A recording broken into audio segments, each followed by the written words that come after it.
que vous faites là, vous? Ça va, hein? Vous voulez qu'on en parle? Ah, vous voulez voir une vidéo, mais vous savez que c'est férié aujourd'hui, je bosse pas moi. Je me repose là, chez moi, tranquillou. Bon, bah, écoutez, on va s'improviser un petit truc alors, bah, vous êtes là. Allez, c'est parti!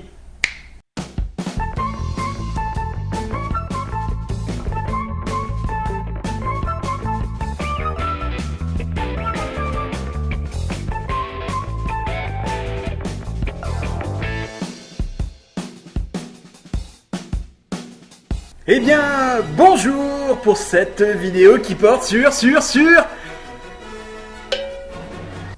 Ah ben non. Non, elle porte pas sur Star Wars, je suis désolé, je vois vraiment pas ce qui a pu vous induire en erreur. Allez, indice.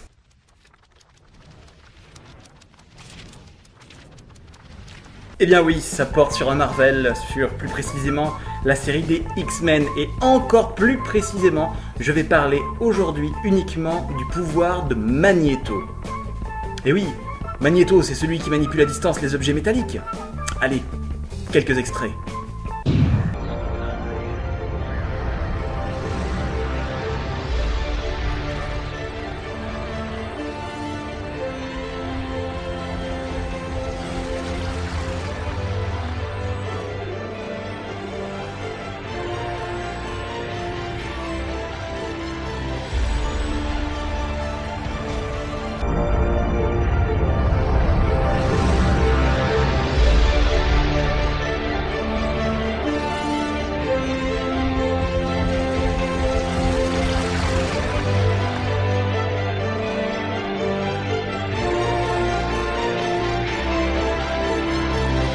Bien dormi, Duncher? Vous avez quelque chose de changé, monsieur Loriot? Ouais. J'ai changé d'humeur en vous voyant. Non. Non, c'est autre chose. On se rassoit. Non. On va poser son Qu'est-ce que cul. ça pourrait bien être? Qu'est-ce que vous faites?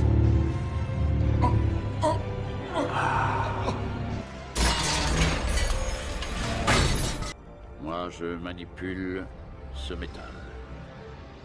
Mais toi, tu peux tout faire.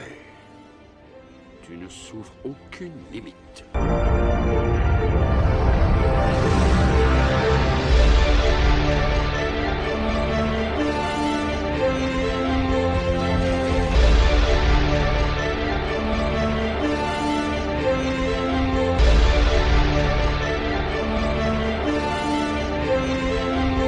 Alors avant d'aller plus loin, pourquoi Magneto c'est mon personnage préféré dans les X-Men? Eh bien c'est mon personnage préféré parce qu'en fait c'est ni un gentil ni un méchant. Des fois il est gentil, des fois il est méchant. Il a un passé un petit peu tumultueux, alors il a été dans les camps de concentration. Il a vu sa mère mourir par exemple, torturée, d'accord, à cause de son pouvoir en plus, qui s'est déclenché pour la première fois quand il était gamin. Voilà, donc en fait ça lui reste et il est un petit peu le Anakin Skywalker de Star Wars que je ne présente pas aujourd'hui. Ouais. Et alors la première question qui pourrait titiller notre sens critique, c'est est-ce que c'est possible de manipuler comme ça des objets à distance? Le cinéma en a plein de ces exemples de manipulation d'objets à distance, mais est-ce que ça pourrait éventuellement exister? Ouais. Vous en pensez quoi? Parce que moi je suis...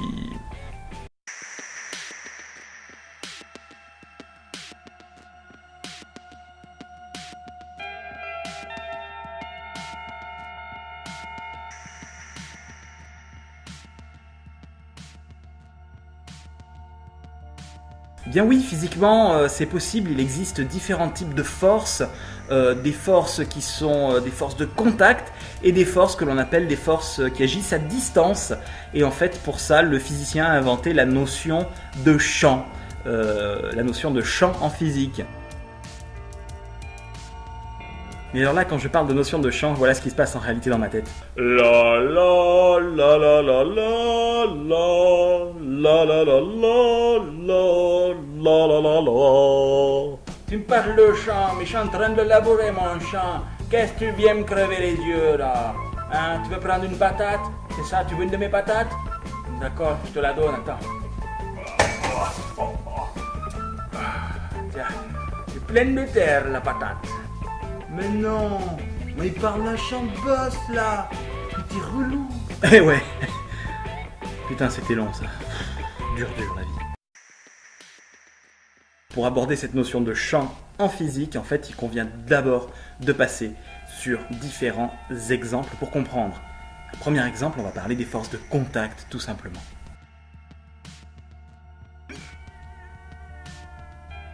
Ah mais non Non,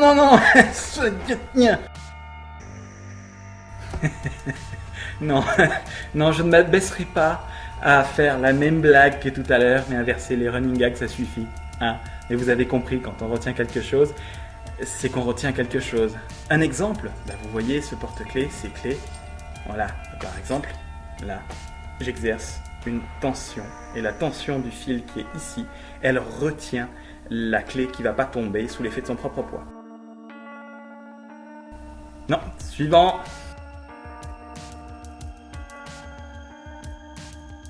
Alors le quatrième exemple, c'est un exemple d'action justement à distance. Par exemple la pomme, je la lâche. Ça donne quoi? De la compote.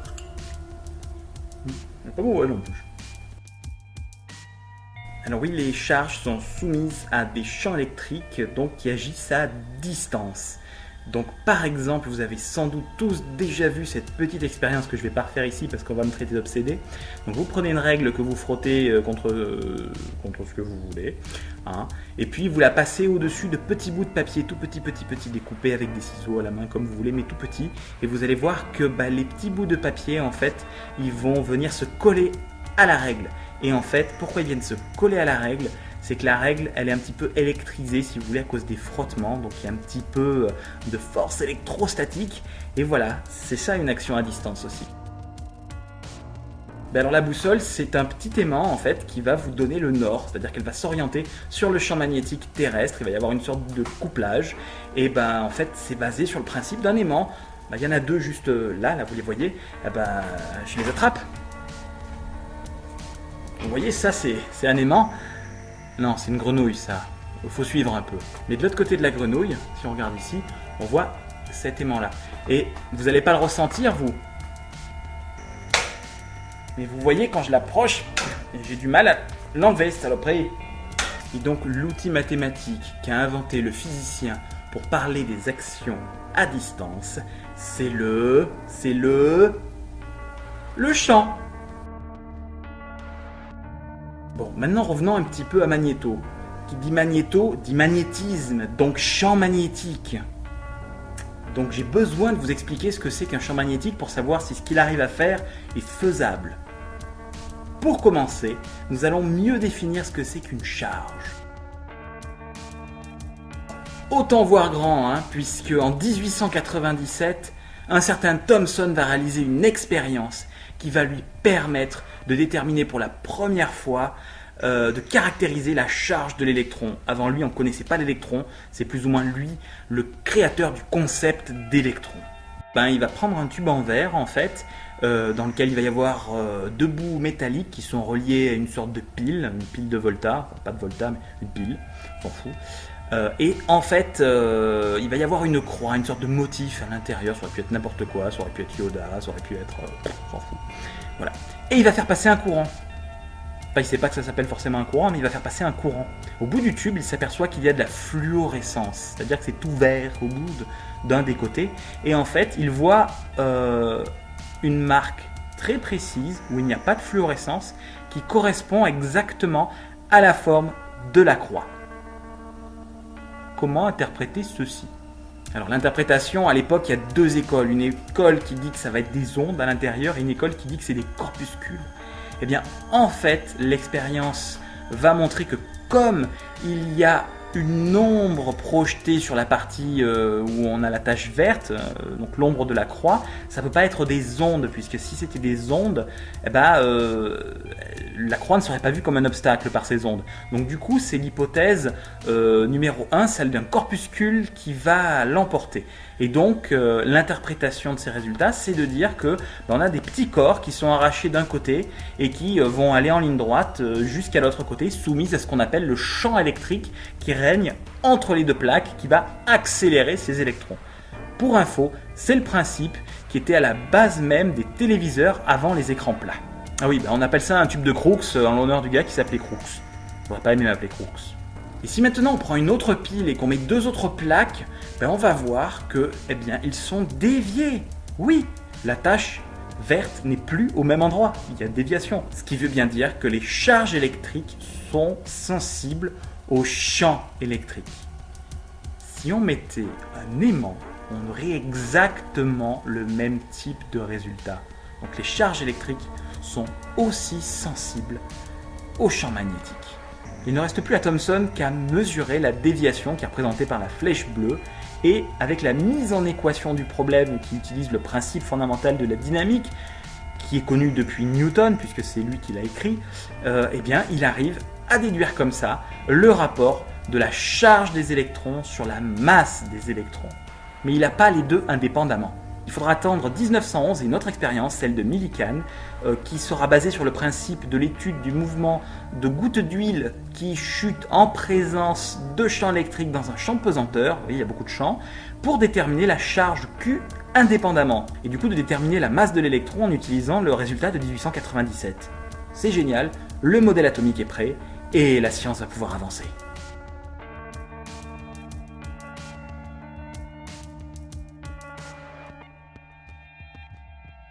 Alors le fil électrique que je vous ai présenté tout à l'heure, on va faire un petit zoom en fait pour voir de quoi il est constitué. En fait, il est constitué, on le sait aujourd'hui, par des atomes donc qui sont organisés de façon plus ou moins structurée sous forme cristalline. Donc là, on a une schématisation avec des fois des vides, des lacunes, on appelle ça, et des fois des défauts que j'ai représentés en vert, mais c'est juste pour la représentation, pour les voir. Et si je positionne comme ça un électron, en gros il va être attiré une fois par un, une fois par l'autre, il va se déplacer de façon un petit peu aléatoire et au final il n'aura pas bougé, il sera resté au même endroit.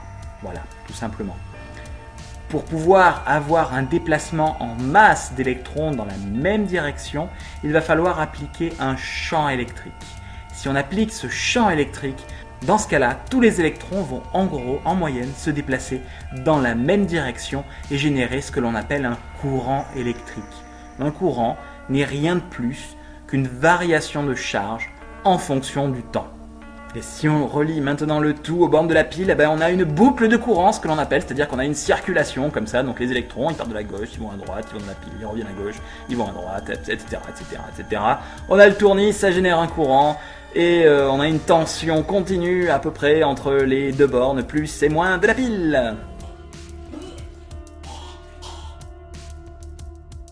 Et si on regarde à un niveau microscopique, l'électron il va quand même pas tout à fait en ligne droite, c'est-à-dire qu'il va se casser la margoulette de temps en temps, c'est-à-dire qu'il va en fait choquer des atomes, il va perdre un tout petit peu d'énergie en fait, ce qui va conduire à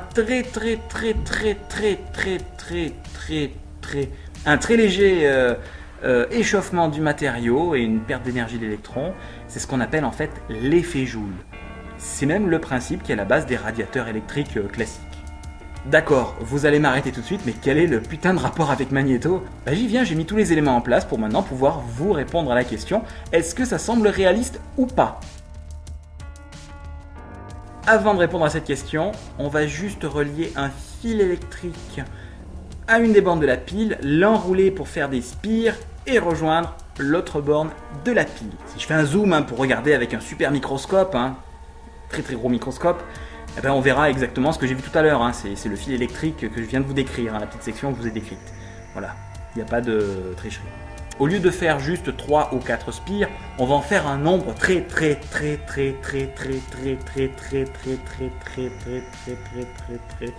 grand.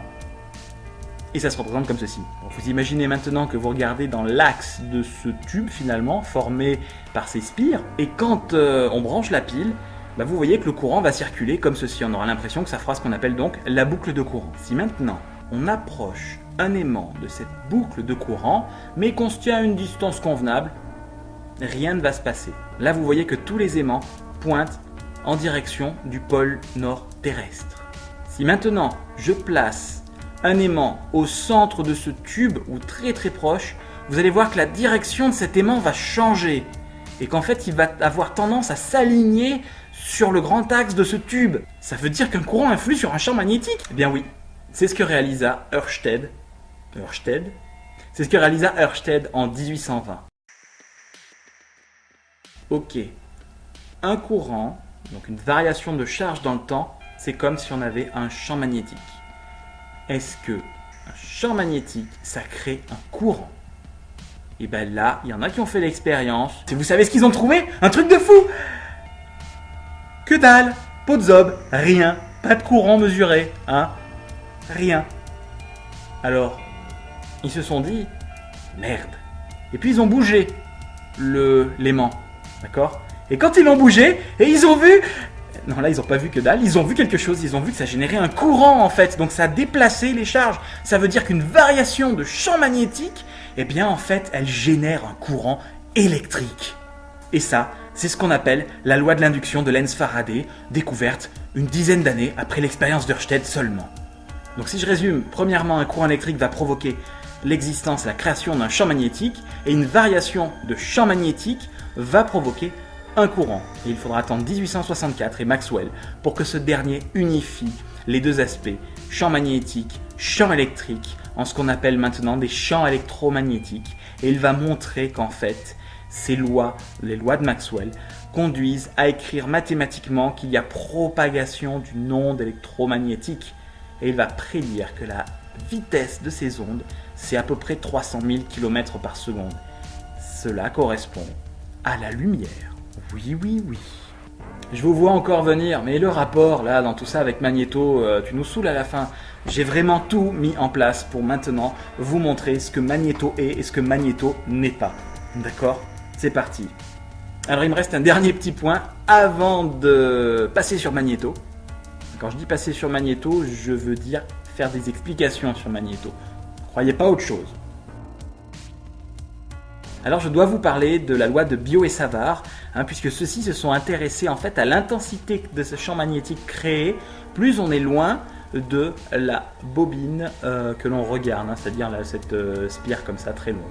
Donc vous voyez sur ce schéma qu'en fait l'intensité de ce champ, elle va varier avec la distance, tout comme le champ de gravitation. Quand vous avez vu ma vidéo sur Collider, vous avez de suite reconnu le même type d'équation.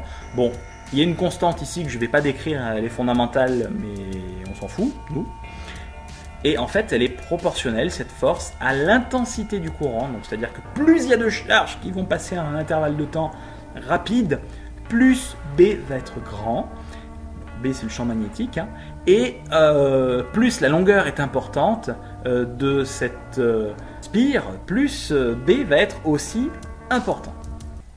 Et bien maintenant, visualisons une scène formidable du film où on voit Magnéto qui est en train, donc quand il est assez jeune encore, on le voit en train de manipuler un sous-marin. Voilà, donc on va prendre cet exemple-là et on va essayer de faire une modélisation pour essayer de comprendre s'il est possible que Magnéto soit en fait une boucle de courant géante générant un champ magnétique. Donc vous avez ici Magnéto et vous avez un petit bonhomme en mousse dans le sous-marin ici. Bon, c'est un vieux sous-marin celui-là. Voilà, il a une certaine distance et vous imaginez maintenant qu'on double la distance entre Magnéto et le sous-marin. Si on double cette distance, pour que le sous-marin ne se casse pas la figure, il va falloir que l'intensité du champ magnétique ressenti par le sous-marin soit la même que quand il était proche. Et la distance est multipliée par 2, ce qui veut dire que l'intensité du champ magnétique est divisée par 4, puisque B est proportionnel à l'inverse du carré de la distance. Donc pour pouvoir compenser ça, comme la boucle de courant fait toujours la même longueur, L, le seul moyen, si c'est vrai, c'est de multiplier par 4 l'intensité du courant. Ça veut dire que Magnéto, il doit faire déplacer dans son corps les charges, on va dire 4 fois plus. C'est-à-dire qu'il doit y avoir dans le même intervalle de temps 4 fois plus de charges qui se déplacent. Balèze Magnéto. Vous vous rappelez tout à l'heure quand je vous ai dit que en fait, les électrons, quand ils se déplaçaient, ils venaient taper un petit peu de partout à gauche à droite et ils perdaient une infime partie de leur énergie. Cette énergie, elle se transformait en chaleur qui faisait chauffer le métal.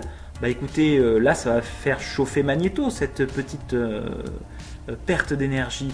Sauf que la perte d'énergie, elle est proportionnelle au carré de ce champ. C'est-à-dire que comme Magneto est obligé de multiplier par 4 l'intensité de ce courant, et que les pertes sont au carré de l'intensité, Magneto, il va avoir une chaleur qui va lui arriver de l'intérieur, comme ça, qui sera 4 x 4 égale 16. 4 x 4 égale 16 fois plus importante. Donc la question c'est, est-ce qu'on peut augmenter ça jusqu'à l'infini? Et la réponse c'est... non. Donc ça veut dire qu'à un moment donné, Magneto, s'il fait pas gaffe, il prend feu. Et je pense qu'on l'a jamais vu prendre feu. Et dans certains cas, il arrive à manipuler des objets très lourds très loin, donc avec des champs magnétiques extrêmes. Et voilà quoi, ça c'est juste pas possible. Voilà. Donc non, c'est pas réaliste de ce point de vue. Maintenant, on n'a peut-être pas exploré toutes les pistes. Et une question qu'on pourrait se poser, c'est est-ce que tous les champs magnétiques sont créés par des déplacements de charge, donc par des courants électriques? Vous savez qu'on est tous composés de matière. La bibliothèque derrière moi, vous, moi, la caméra qui me permet de filmer cette magnifique vidéo, n'est-ce pas? Oui, et en fait on est constitué d'atomes et de molécules, les molécules étant constituées d'atomes.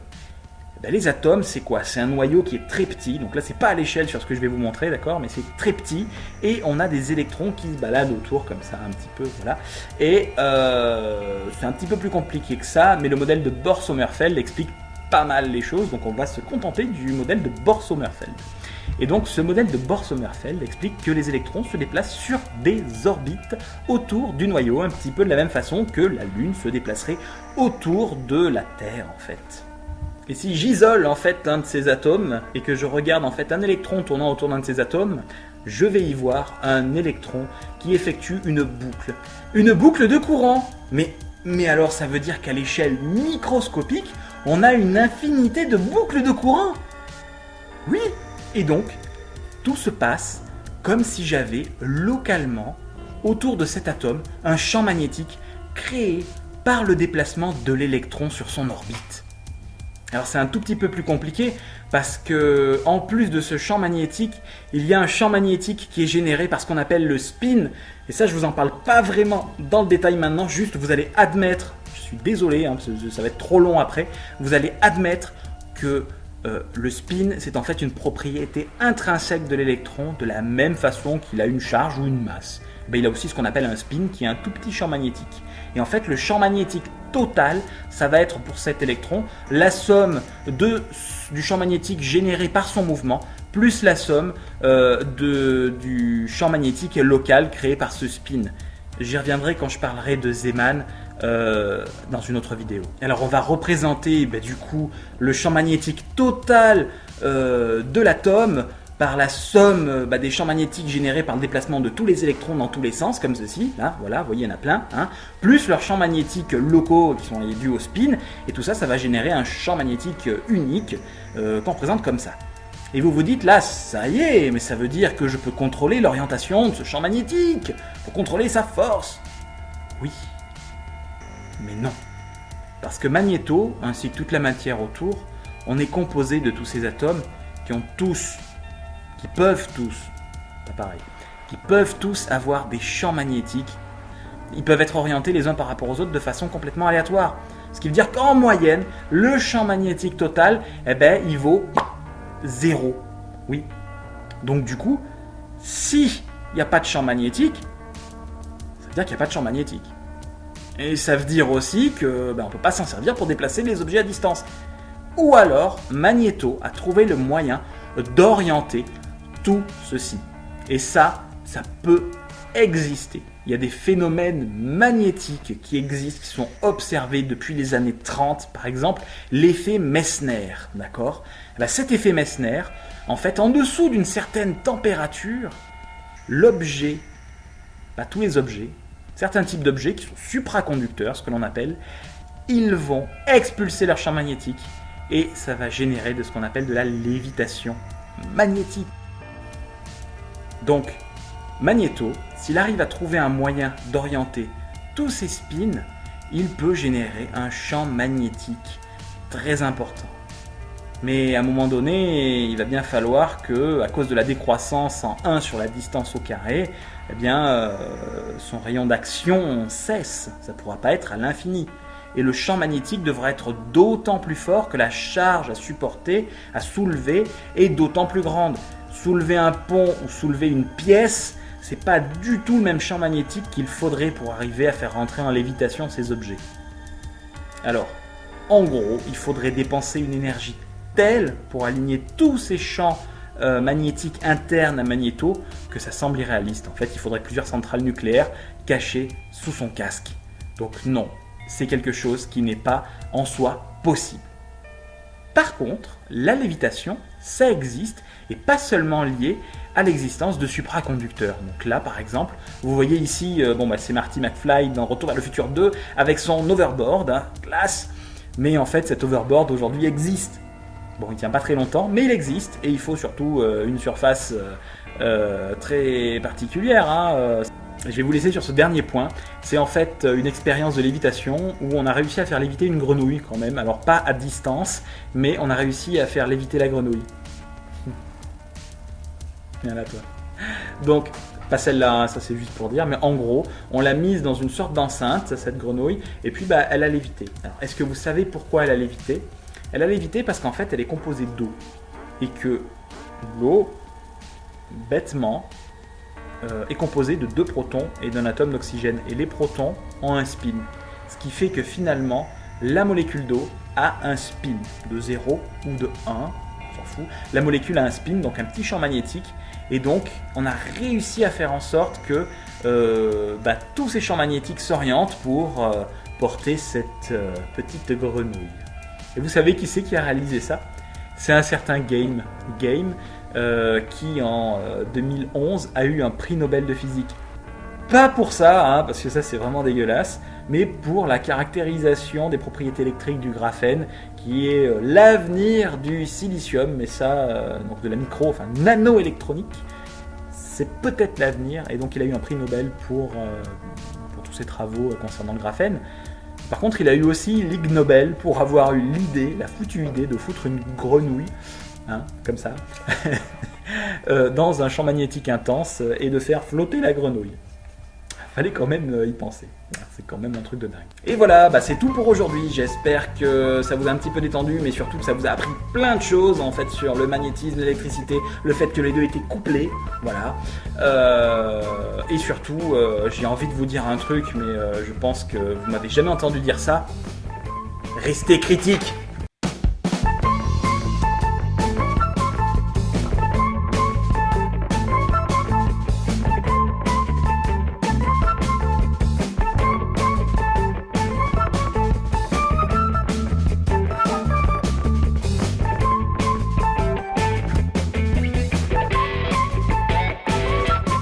Ça marche! Oh merde.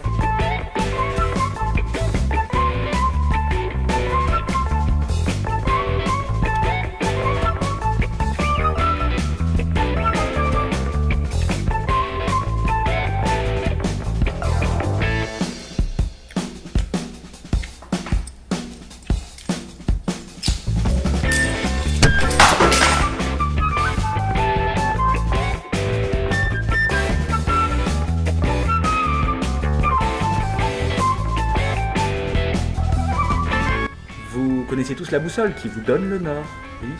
C'est en fait sur le principe de l'aimant, ça, tout simplement. Un aimant, regardez, il y en a 2 derrière là, ça tombe bien. Putain, j'arrive pas à l'attraper, j'avais pas prévu ça. On va la refaire.